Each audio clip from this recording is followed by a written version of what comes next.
Police की गाड़ियों का ये काफिला तमिलनाडु के कोयम्बटूर में बने ईशा योग केंद्र के अंदर प्रवेश कर रहा है। एक के बाद एक गाड़ियां मानो किसी आश्रम में नहीं बल्कि आतंकवादी ठिकाने में घुस रही हों। कुल 150 पुलिस वालों की बटालियन ने सद्गुरु के आश्रम पर एक प्रकार से धावा बोला। एएसपी रैंक का अधिकारी इस काफिले का नेतृत्व कर रहा था। ईशा योग केंद्र का ये सर्प वसल अर्थात सर्प द्वार है। यह आश्रम का मुख्य हिस्सा है जहां अधिकांश साधक पैदल या साइकिल से चलते हैं। आदि योगी की जो विशाल प्रतिमा हम देखते हैं वो यहाँ के बाहर थोड़ी दूरी पर है। सर्प द्वार के अंदर ध्यानलिंग मंदिर है। ये दिव्य स्थान है जिसके अंदर एक विशाल शिवलिंग स्थापित है। सैकड़ों श्रद्धालु यहाँ पर बैठकर ध्यान लगा सकते हैं।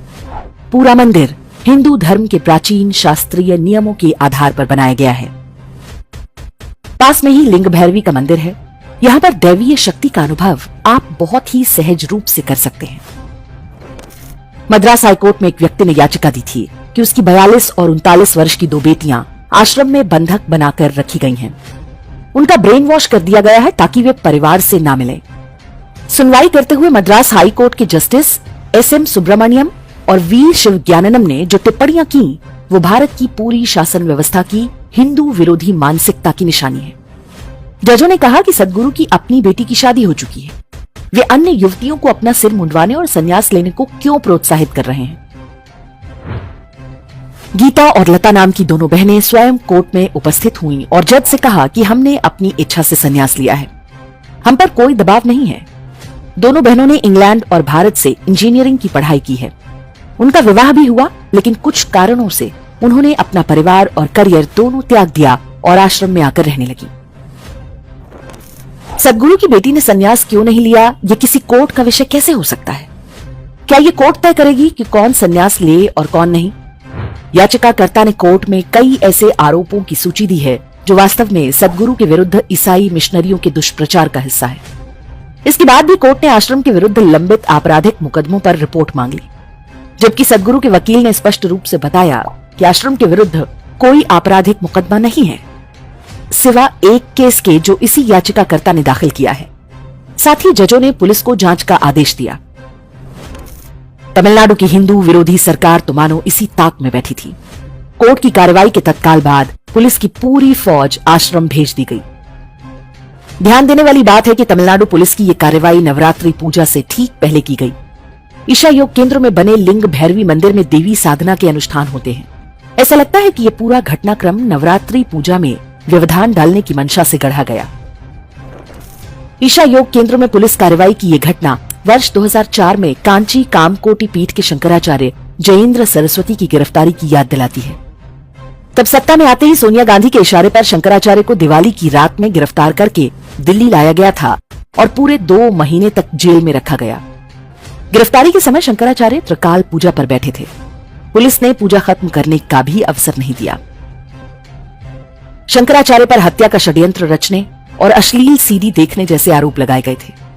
वर्ष 2013 में उन्हें कोर्ट ने दोषमुक्त कर दिया। न्यायालय में साबित हुआ कि शंकराचार्य जयेंद्र सरस्वती को जानबूझकर एक षड्यंत्र रचकर फंसाया गया था। वे तमिलनाडु और आसपास के पूरे क्षेत्र में ईसाई धर्मांतरण में बाधा बन रहे थे। पूर्व राष्ट्रपति प्रणब मुखर्जी ने अपनी पुस्तक द कोलिशन ईयर्स 1996-2012 में इस घटना का वर्णन करते हुए लिखा है कि शंकराचार्य की गिरफ्तारी से मैं बहुत व्यथित था। अगले दिन कैबिनेट की बैठक में मैंने इस विषय को उठाया। मैंने पूछा कि क्या देश में धर्मनिरपेक्षता केवल हिंदू संत महात्माओं तक ही सीमित है? क्या कोई पुलिस किसी मौलवी को ईद के मौके पर गिरफ्तार करने की हिम्मत कर सकती है? शंकराचार्य को झूठे आरोपों में जेल भेजने से लेकर तिरुपति मंदिर के प्रसाद में गोमांस मिलाने तक ईसाई तंत्र के पापों की सूची बहुत लंबी है। एक ओर सनातन धर्म और दूसरी ओर अब्राहमिक मजहब, दोनों के प्रति तंत्र का दोहरा मानक स्पष्ट देखा जा सकता है। ये वही न्यायपालिका है जो लव जिहाद में फंसाई गई हिंदू लड़कियों को ये कहकर उनके माता पिता को नहीं सौंपती कि वे 18 वर्ष से अधिक की हो चुकी हैं। ऐसी ढेरों हिंदू लड़कियां खाड़ी देशों में ले जाकर जिहादियों की भोगदासी बना दी गईं। लेकिन किसी कोर्ट या पुलिस ने कभी किसी मदरसे या मौलवी पर ऐसी टिप्पणियां नहीं की होंगी जैसी एक हिंदू धर्मगुरु और उनकी संस्था पर की गई। देश भर में चर्च में आए दिन नन पादरियों का शिकार बनती रहती हैं। उनमें से कई की हत्या भी कर दी जाती है। Sister Jesina Thomas, sister Divya Johnny, sister Suzanne Mathew, Stella Maria जैसे अनगिनत नाम हैं। सिस्टर अभय की हत्या करने वाले फादर थॉमस कोटर और उनकी प्रेमिका सिस्टर सेफी को कोर्ट से किसी तरह उम्र कैद तो हुई, लेकिन हाईकोर्ट ने सजा पर रोक लगा दी। बिशप फ्रैंको मुक्कल का नाम तो भारतीय न्याय व्यवस्था पर एक प्रश्न चिन्ह बनकर खड़ा है। चर्च में दशकों तक ननों से बलात्कार करने वाला ये कैथोलिक दरिंदा कोर्ट से छूट गया, जबकि पूरी सुनवाई में एक भी पीड़िता ने अपना बयान वापस नहीं लिया था। सदगुरु और ईशा योग केंद्र में आपकी कोई श्रद्धा हो या नहीं, महत्वपूर्ण यह है कि तमिलनाडु के जिस क्षेत्र में वे काम कर रहे हैं वो ईसाई मिशनरियों का गढ़ है। आज बड़ी संख्या में न केवल स्थानीय लोग बल्कि देश विदेश के लोग उनके आश्रम में आकर साधना करते हैं। इसी कारण सदगुरु और उनकी संस्था लंबे समय से मुल्ला मिशनरी नेटवर्क की आंखों की किरकिरी बनी हुई है। उनके विरुद्ध किसी भी दुष्प्रचार पर आंख मूंद कर विश्वास करने से पहले एक बार स्वयं कोयम्बटूर जाकर ईशा योग केंद्र की गतिविधियों को देखें। हमने ऐसा किया है और हमें विश्वास है कि उन्हें लेकर संदेह का कोई कारण नहीं है। कुछ समय पहले जब महाशिवरात्रि कार्यक्रम में अली मौला गाया गया था, तब इंडेक्स पर हमने सदगुरु को एक खुला पत्र भी लिखा था। उसकी वीडियो का लिंक आपको डिस्क्रिप्शन में मिल जाएगा, इसे अवश्य देखें। ईशा योग केंद्र में छापेमारी बताती है कि भारत का सेक्युलरिज्म एक धोखा है।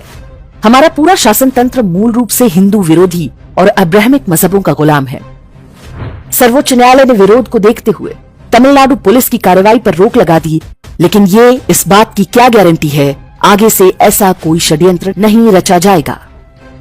इसके विरुद्ध हम सबको खुलकर बोलना होगा। जजों का नाम लेकर मर्यादित भाषा में उनकी आलोचना की जानी चाहिए।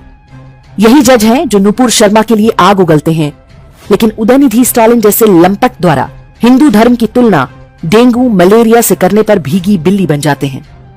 नेता हो या जज, ये सारे वास्तव में कठपुतली हैं। सबरीमाला से लेकर तिरुपति तक सारे हिंदू विरोधी षड्यंत्रों के पीछे एक ही गिरोह है। उन्हें रोकने का एक ही उपाय है कि हम एकजुट हों, उनके झूठ, पाखंड और षड्यंत्रों को उजागर करें। हमारा धर्म पापियों को